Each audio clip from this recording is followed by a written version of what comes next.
Vamos a hacer una entrevista a un hombre que tiene mucho que decirnos, pero antes vea esto, por favor.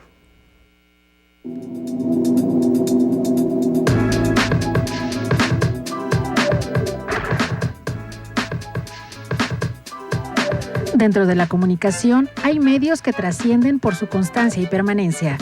En la vorágine del deber de informar, pocos son los que pueden consolidar la credibilidad de los ciudadanos y mucho menos los que se dan el lujo de saltar una década tras otra. El bisemanario Punto y Aparte cumplió el pasado 2 de octubre, 30 años desde su primera edición. Medio impreso que ha formado una generación de periodistas y que ha provisto a una entidad sedienta de noticias de algo más.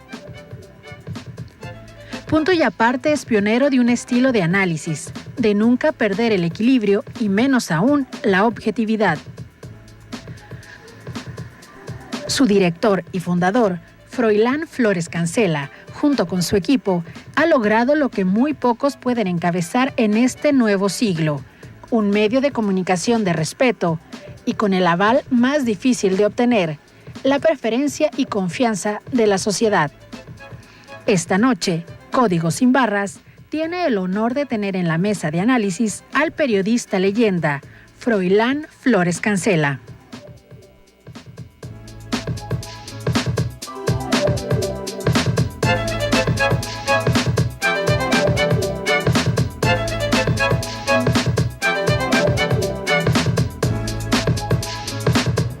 Bueno, ya escuchó usted quién está en nuestra mesa de análisis. Como siempre, tenemos un libro que vamos a regalar al final del programa que nos mandó Libreras, que está en Jalapeños Ilustres, y es un libro de Carlos Monsiváis, El Estado Laico y sus malquerientes. Puede participar. Don Froilán, buenas noches, bienvenido. Muchas gracias por la entrevista. Yo sé que usted es un hombre muy sencillo, que no le gusta que se diga en boca de otras personas su trabajo, pero bueno, era para nosotros necesario hacer esta cápsula y mostrarle al público este trabajo intenso que ha realizado en muchos lados, pero principalmente estos últimos 30 al frente de Punto y Aparte. Muchas gracias, Mónica. Le agradezco mucho que me haya invitado. No, primeramente, muchas felicidades y nuestro reconocimiento a usted y a todo su equipo por estos 30 años de Punto y Aparte que se cumplieron el pasado 2 de octubre. Si me permite preguntarle, en primer lugar, ¿cómo nace Punto y Aparte? Bueno, el periódico es producto de una circunstancia que es todavía recordada por algunas gentes mayores, desde luego, porque se necesitaría regresar 2 generaciones para poder comprenderlo. Yo me hice reportero desde muy joven, desde los 14 años, en el Diario de Jalapa. Me invitó en alguna visita que hizo a Misantla, Veracruz, de donde soy nativo, me invitó el señor don Rubén Pabello Acosta, que entonces pues andaba con alguna pretensión, deseo muy legítimo de representar al distrito en la Cámara de Diputados. Entonces yo me le acerqué porque yo, desde que era yo estudiante en la escuela primaria Manuel Gutiérrez Zamora, colaboraba yo en un periódico que se hacía en mimeógrafo y que era un semanario que se llama La Voz del Pueblo. Digo que se llama porque se llamaba y se llama porque todavía sigue. Nada más que entonces se hacía en condiciones muy precarias y ahora ya tiene su parte. Pero continúa. Continúa el periódico, pero yo ahí publicaba cosas sobre la historia de Misantla, leyendas de la ciudad, crónicas sobre cómo participó la zona totonaca de Misantla en la vida de la colonia, los 300 años, etc. El señor Pabello se mostró interesado en lo que yo hacía y seguramente por mi edad, que tenía yo 14 años, él se interesó, habló con mi familia y me invitó a venir con él a Jalapa. En ese momento pues se sorprendieron en mi casa que yo era el más interesado en que yo quería venirme precisamente a Jalapa, porque quería yo continuar en mis tareas de escribir. Yo empecé a hacer periodismo prácticamente en un semanario que, como le dije en el inicio de la plática, se hacía mimeógrafo, y tenía yo interés en pues estar en un periódico ya como el Diario de Jalapa, que lo conocía yo, como conocía yo también otro periódico que se editaba aquí, que se llamó El Tema de Hoy, de los hermanos Luna Gómez. Vine con don Rubén, él se interesó, él me dio la oportunidad de que yo pudiera empezar ahí a hacer mis pininos o pinitos, como sea, y pues mi formación humana y mi formación profesional se la debo al señor Pabello Acosta, con quien estuve trabajando durante 27 años consecutivos. Al renunciar yo al periódico por circunstancias que no vienen aquí al caso, pero que para mí pues constituyeron un ciclo, el final de un ciclo, yo me sentí en la necesidad de iniciar otro ciclo. Claro. Pero ya no podía yo hacerlo en un periódico diario porque no tenía yo los elementos para hacerlo, y acompañado de un grupo de personas a las que yo fui invitando en un par de semanas, prácticamente hicimos un esquema, un proyecto para echarlo a andar. Entre esas gentes recuerdo que con mucho cariño, que se entusiasmaron, me apoyaron, fueron muy solidarias conmigo, como por ejemplo el maestro Ángel J. Hermida, un extraordinario hombre, un hombre honrado, un educador que le preocupaba mucho la educación rural, la historia, el cardenismo, etcétera. Otro entusiasta patrocinador, del proyecto fue el maestro José Luis Melgarejo Vivanco, que también ya falleció, pero que me aportó muchísimo de conocimientos sobre los aspectos históricos. Otro fue don Manuel Zorrilla Rivera, que era un hombre autodidacta, pero que indudablemente era un extraordinario poeta y un filósofo, un hombre que entendía la vida como se lo daba la vida misma, de la manera más, yo diría, despoblada y despojada de libros. Se educó él también en la lucha con la vida y después fue adquiriendo una gran afición por los libros, por estudiar y todo. Y yo sigo admirando todavía el talento y sobre todo la capacidad que tenía para entender desde el punto de vista filosófico muchas cosas que a simple vista nos parecen muy sencillas. Sí. Lo son de sencillas, pero hay que verlas desde la perspectiva de cómo él las contemplaba, las consideraba y nos las platicaba, pero especialmente él empecé a sentir que tenía una gran predilección por apoyarme. Entonces, con estas tres personas y don Leobardo Chávez Centeno, que hoy es el subdirector del periódico, que fue y que sí designado desde el primer momento para la subdirección, nació Punto y Aparte. Un periódico que yo primero pensé que podría ser quincenal y después se volvió semanario y ahora, como dice usted o como dijo aquí en la entrada del programa, bisemanario. Pues como que se me antoja que no es bisemanario, que sale dos veces por semana. 2 veces por semana, mejor lo dejamos. Sí, porque si no el bicentenario... Sí, lo van a ligar a eso y no. Y no. No es así. No. ¿Por qué le puso Punto y Aparte, don Froilán? Fíjese usted que no le puse yo. Yo tenía en proyecto otro nombre. El que le puso el nombre al periódico fue otro extraordinario amigo, también ya fallecido. Qué duro es estar hablando de fallecidos, ¿verdad? Pero, sí. Pero están en mí vivos, están en mí presentes. Fue mi amigo, que yo consideraría como un hermano más, por tanto que me quiso y tanto nos quisimos, el doctor Juan Pablo Pron Laguañet. Él fue el que sugirió que se llamara Punto y Aparte, porque me dijo que ese periódico, después de mi renuncia al Diario de Jalapa, en 1978, se debía llamar Punto y Aparte porque iba a constituir un punto al que tendría yo que haber llegado, como llegué, y otro punto para continuar como hemos continuado. Sí, para marcar una nueva etapa. Una nueva etapa, pero no tenía ningún aspecto así peyorativo. No, ni nada. simplemente para Sí, marcar. entonces a él le debo el nombre y le debemos, y creo que le deben los pocos pero muy entusiastas lectores que tienen nuestros bisemanario. Bisemanario, 2 veces por semana. Don Froilán, nos vamos a ir rápidamente a transmitir una cápsula. Volvemos en un segundo, no se vayan.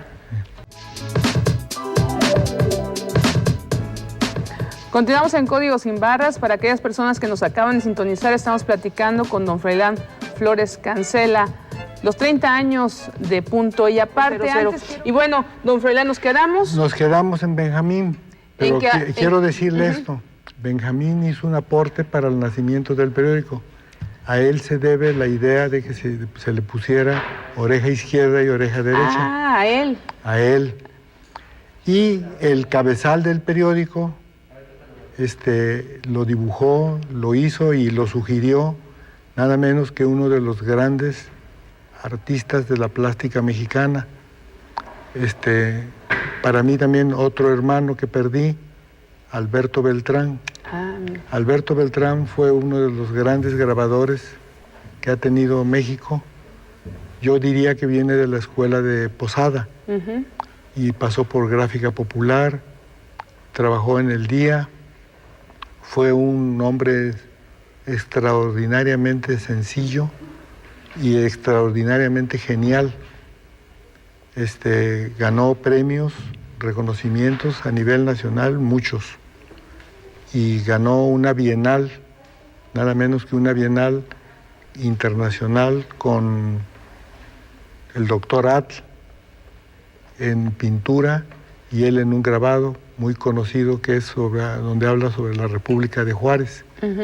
Entonces, como usted verá, pues mi aportación a Punto y Aparte no es tan importante como muchos creen. El nombre, un amigo.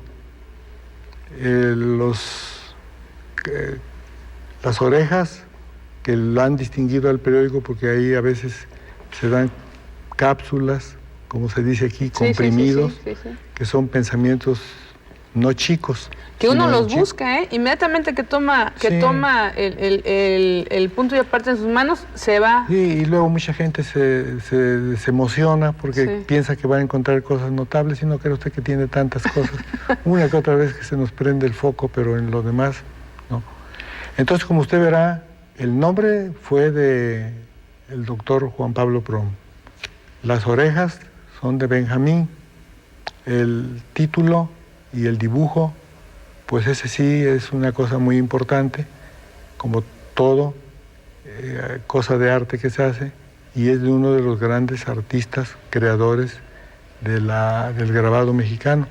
Esa es la razón por la que se le impuso el nombre de él al auditorio cultural que tenemos ahí en Juárez 79, que ahí están nuestras oficinas e instalaciones. Muy merecido. Y fíjese que aunque usted se quiere quitar los méritos de haber sido parte fundamental de que existiera Punto y Aparte, pero sobre todo que se consolidara. Mire, tener un gran equipo y ser cabeza y ser amigo y compañero en este difícil quehacer, usted sabe que es muy importante.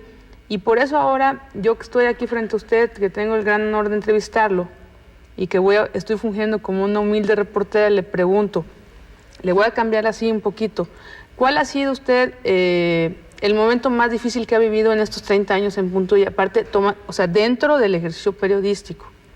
Que usted haya dicho, híjole, esto no me está gustando, debo continuar, tengo que hacer otras cosas. Sí, usted no le podría yo decir cuál ha sido, porque han sido varios, pero eso yo creo que se le presenta a cualquiera que es responsable de un periódico. Claro. Pero yo he tenido la suerte, yo así le llamaría, suerte de haber contado con la solidaridad y el apoyo de muchas gentes. Con nosotros trabajó don Armando Rodríguez Suárez, que en paz descanse, que fue un incansable compañero de oficio, que cada vez que se me atoraba alguna cosa, acudía yo a él, y él había sido ya para esto reportero de la revista Hoy, reportero de Siempre, un andarín internacional, autor de algunos libros sobre movimientos revolucionarios y todo. Entonces, felizmente yo siempre he estado rodeado ahí de grandes amigos, de grandes colaboradores.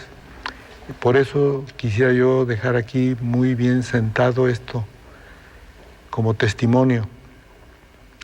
El valor que pudieran tener Punto y Aparte en 30 años realmente es el valor de los textos que se han publicado en Punto y Aparte. Hemos hecho el esfuerzo de buscar siempre la entrevista, el contacto con personajes que nos han dejado su herencia intelectual allí. Por ejemplo, yo le podría decir que para mí ha sido siempre una emoción haber contado con la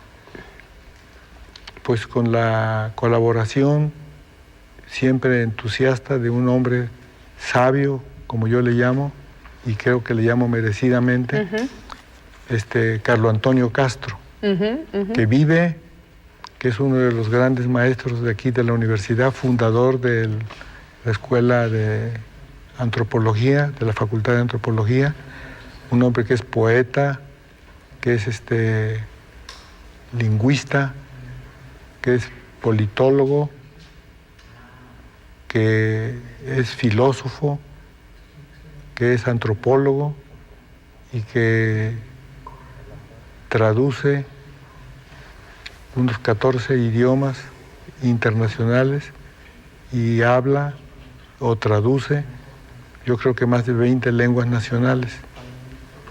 Entonces, con ese tipo de colaboradores, imagínese usted. No, hombre, olvídese. Sí. Usted ha contado siempre con excelentes colaboradores, y eso hay que decirlo.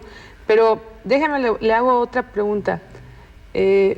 ¿Usted piensa que la comunicación, el periodismo, podría catalogarse como se le catalogó desde hace algún tiempo como el cuarto poder? ¿El periodismo como cuarto poder? Pues en algunos casos yo creo que sí lo ha sido, ¿no? En el caso nuestro no lo conocemos como cuarto poder. No, simplemente nosotros somos un semanario que nos sumamos desde que nacimos a todos los demás periódicos que aquí había. Y claro, yo no quisiera yo aparecer aquí como una gente modesta, ni sencilla, ni menos, como ahí se dice equivocadamente luego, humilde. No, yo les diría que nuestro periódico es un periódico en algunos aspectos diferentes a los de los demás, y logramos con esfuerzo y todo hacer un periódico diferente, no el mejor, sino diferente.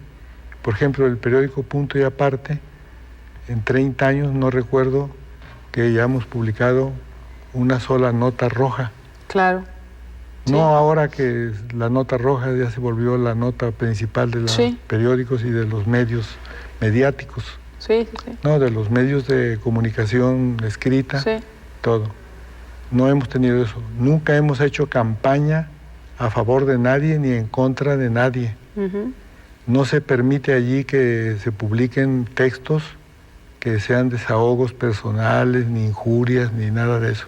Se permite la crítica, que es muy diferente. La crítica, que es examen, que es análisis, que es estudio de las cosas, que es estar inconforme y que es estar también en posibilidad de estudiar y de ver los diversos aspectos y esquinas que tienen los hechos. Eso sí se publica. Simplemente el domingo que pasó, se publicó un editorial en primera página donde se critica al gobierno federal por haber dispuesto del 11% de las reservas nacionales federales para tratar de detener la especulación con el dólar. Sí. Eso a Punto y Aparte no le pareció que se hiciera y lo publicamos. Claro. Y es un análisis respetuoso pero que si a mí me llamó la atención hoy, este día, que al abrir el periódico Reforma vi que Sergio Sarmiento en la página editorial también publica el mismo punto de vista de nosotros. Sí, coincide. Sí, coincide, que dice que ese dinero no se debe de tocar para este tipo de cosas. Claro, sí. Porque son, imagínese usted, el 10% de los ahorros del país, no del gobierno, sino del país, que se quedaron en manos de especuladores, sino es que en manos de los dueños de los bancos. Entonces eso es nuestra posición crítica.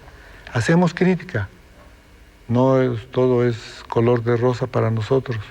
Es del color como son las cosas. Como tiene que ser. Oiga, me voy a ir más allá. Hablando del poder, yo supe, y usted me dirá si es verdad, que algún gobernador alguna vez le ofreció un cargo de elección popular. No, que yo recuerde, no. Ninguno me ha ofrecido nada.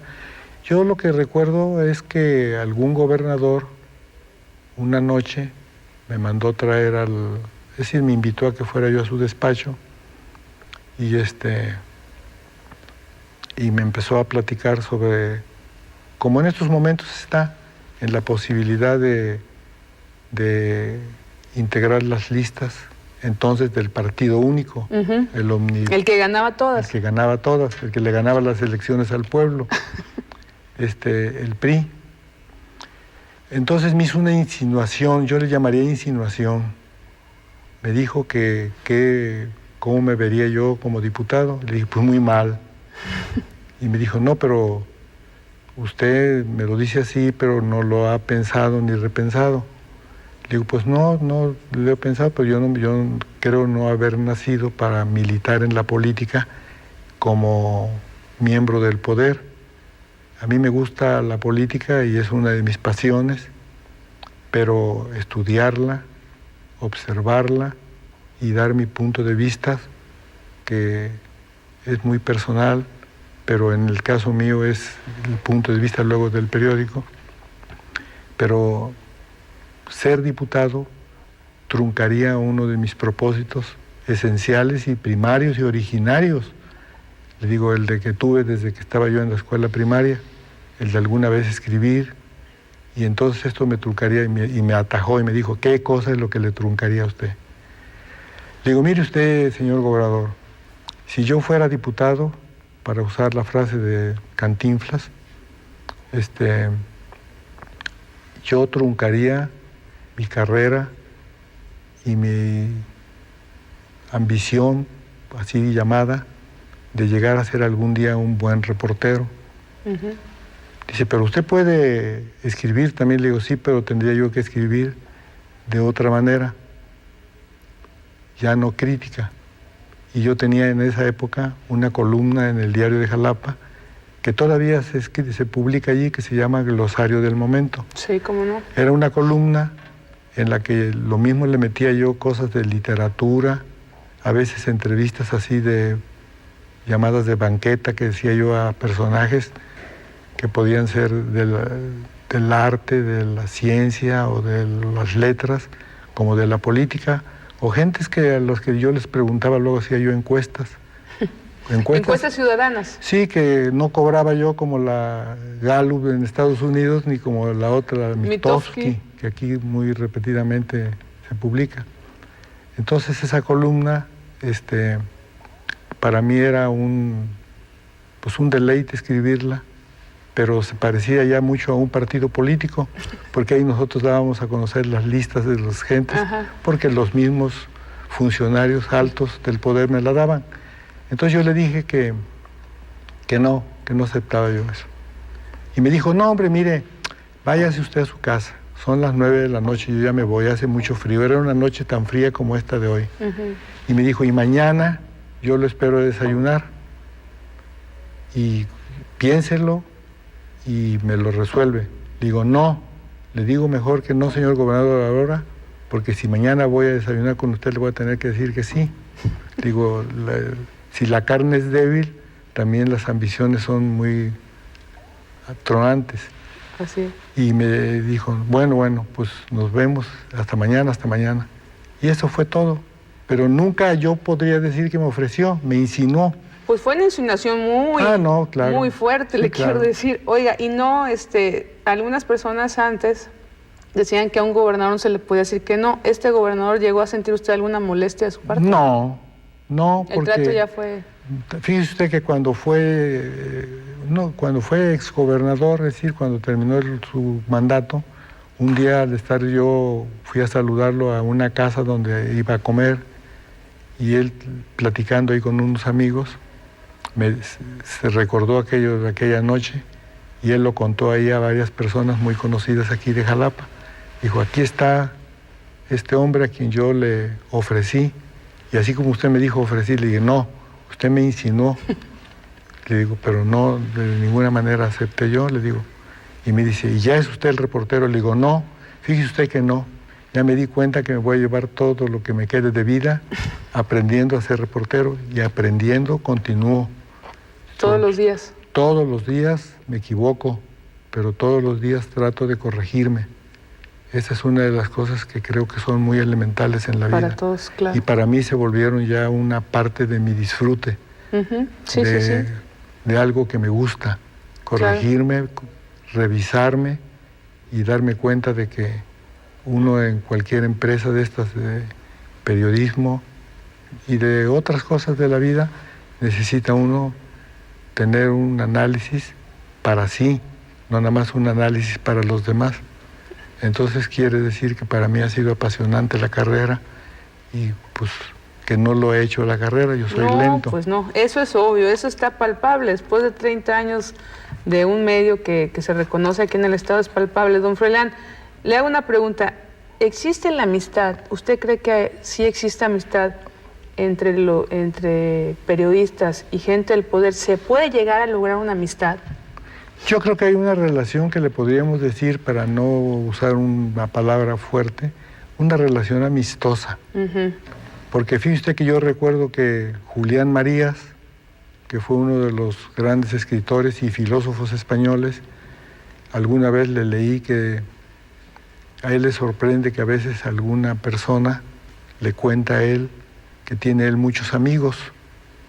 Y entonces dice, yo siempre me quedo con la duda, y a algunos que son muy cercanos a mí les pregunto, amigos? Para mí se me figura que un hombre que llega a tener en la vida 3 amigos, dice, ya la hizo. Sí, ¿cómo no? Más de 3 amigos no se pueden tener, se pueden tener 3000 conocidos, amistosos, cordiales y todo, porque la amistad presupone y supone muchas cosas que no fácilmente se dan. Claro. En la Biblia, si usted lee uno de los proverbios, en el libro de los proverbios del Testamento, dice que hermano, el más cercano, amigo, el que está contigo, y no siempre está uno con los que uno supone que son amigos de uno. Entonces, no crea usted que yo, la amistad, pienso que está uno rodeado de amigos y amigos. Conocidos sí, y me gusta mucho platicar con los conocidos a los que yo quiero mucho y veo que son recíprocos conmigo. Sí, así es. Oiga, don Froilán, dígame, ¿qué entrevista le ha dejado a usted una huella importante? Ya no le digo imborrable, ¿no? Pues no le podría yo decir una.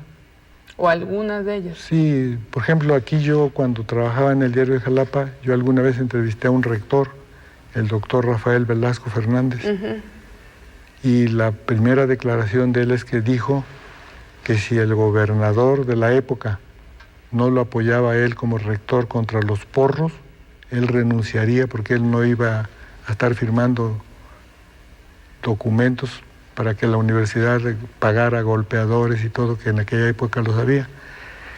Publiqué la entrevista y esa entrevista motivó que al otro día, por las calles de Lucio, desfilaran maestros y gentes conocidas apoyando al rector. Fíjese. Eso fue un hecho desconocido. Yo aquí siempre he visto manifestaciones criticando, pidiendo la renuncia del rector. Sí. Y no lo apoyaron y se fue. El doctor Velasco, que felizmente vive en las ánimas, que fue un hombre como rector, yo creo que no. en ese aspecto. Sí. En otros aspectos ha habido rectores de otra orden, tan valiosos como por ejemplo el doctor Aguirre Beltrán, Claro. a quien yo respeto, quise mucho y a quien también entrevisté en alguna ocasión. Creo que en un par de ocasiones lo entrevisté y me merece mucho respeto su memoria. Uno de los grandes antropólogos mexicanos y creador de una de las épocas editoriales más notables que tuvo la Universidad Veracruzana. ¿A presidentes de la República usted ha entrevistado? Sí, entrevisté al presidente Salinas varias veces. En alguna ocasión entrevisté a Zedillo en el hotel de Veracruz, el hotel de la... Bueno, en uno de los hoteles ahí de Boca del Río, mejor dicho. Pero así de presidentes de la República, no. Pero sin embargo usted se ha significado también por ser alguien a quien acuden, incluso charla con gente. Platicamos antes del programa de que tuvo ahí en las instalaciones de Punto y Aparte, por ejemplo, a gente como García Márquez. Ah, bueno, eso es otra cosa, ¿no? Sí, García Márquez fue allí, yo lo invité, me lo presentó a mí don Armando Rodríguez Suárez, cuando vino aquí en el año 80,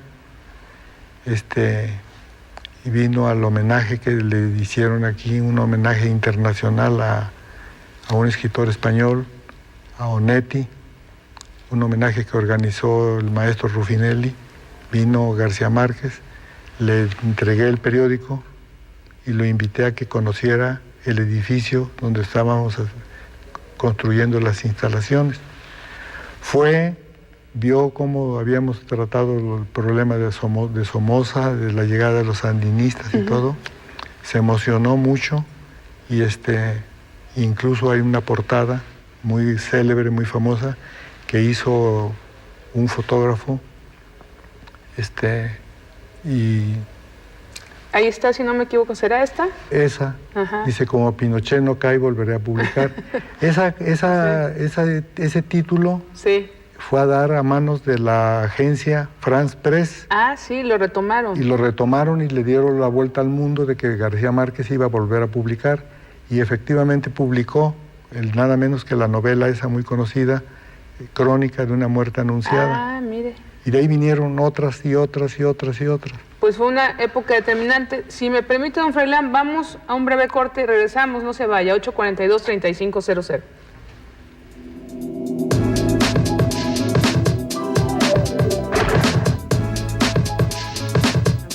Don Froilán, hablando de libros, ¿usted qué lee?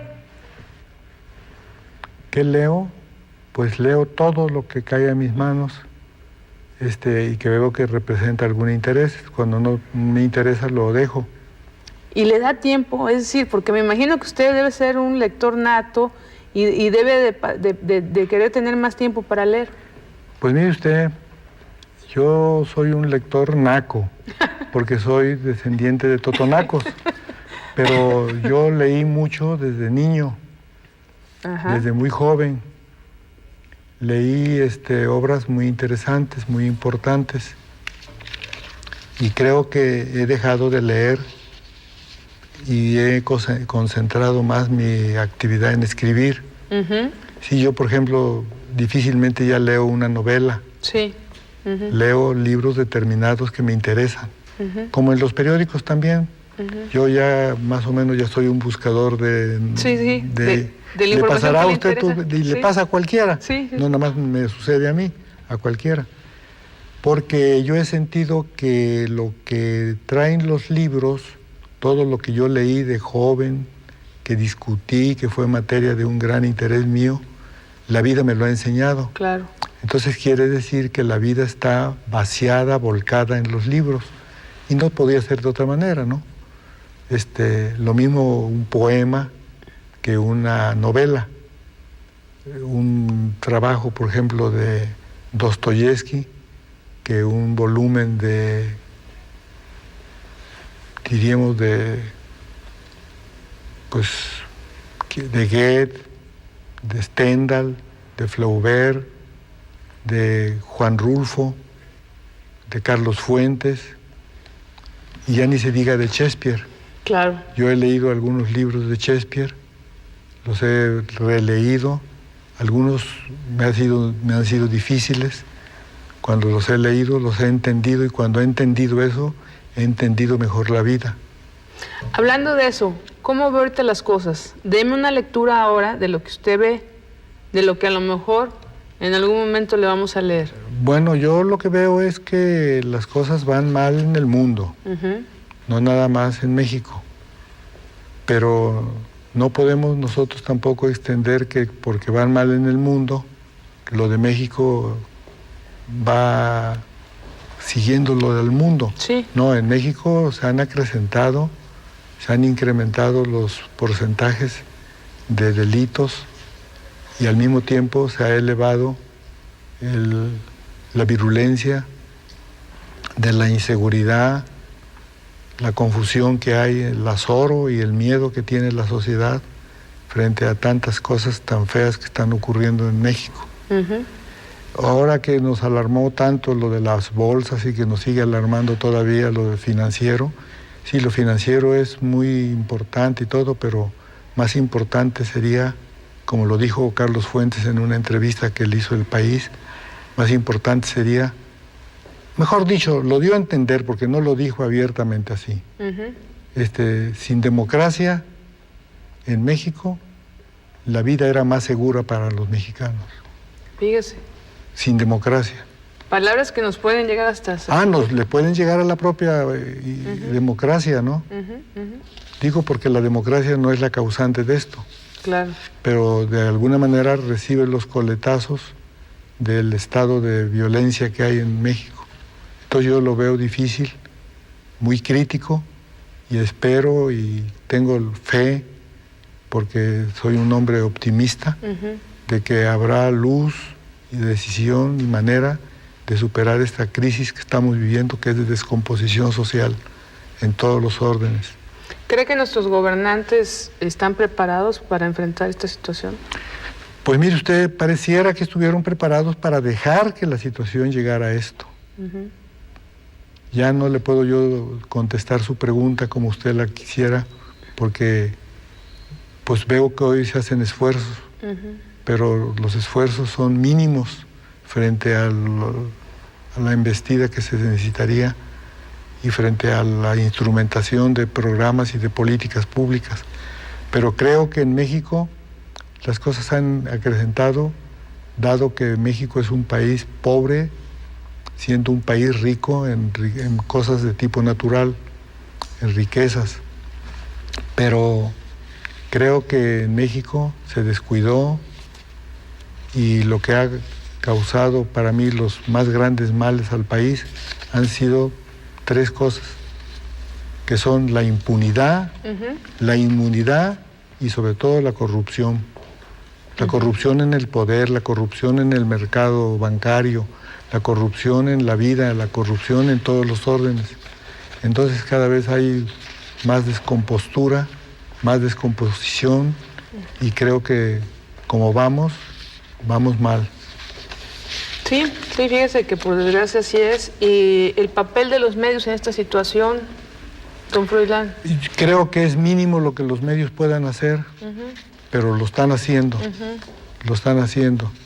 Hacen su papel bien los medios, porque ahora también eso tenemos que reconocerlo.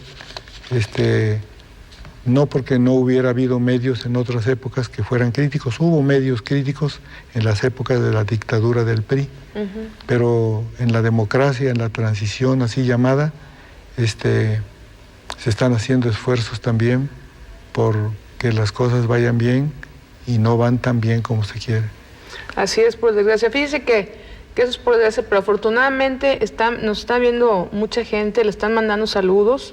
Yo quiero ser portadora de los saludos. Marta Lozano dice que lo admira, Lubia Valencia lo saluda, maestro Daniel Méndez saluda al señor Froilán, Miguel Anglada y Viridiana, señor Froilán Flores, felicidades por su buena memoria, dicen.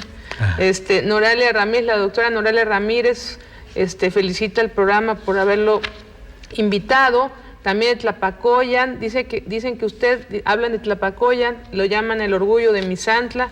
María Luisa Herber saluda al director Froilán Flores, Iván Osvaldo Linares también, y Gustavo Sousa le manda saludos. Es decir, tenemos muchas llamadas, yo se las voy a hacer llegar, se las voy a dejar a don Froilán para que las conserve con el cariño de que le hablaron para saludarlo y reconocerlo. Fíjese que la televisión, por desgracia, es muy corta. Hubiéramos querido tener más tiempo para platicar con usted y recibir todas estas gratas experiencias. Yo le voy a pedir que usted sea el que escoja al ganador del libro, que usted saque de aquí un papelito para decir quién ganó el libro de Carlos Monsiváis. A ver. La ganadora se llama Osidis Gómez Muñoz de Jalapa.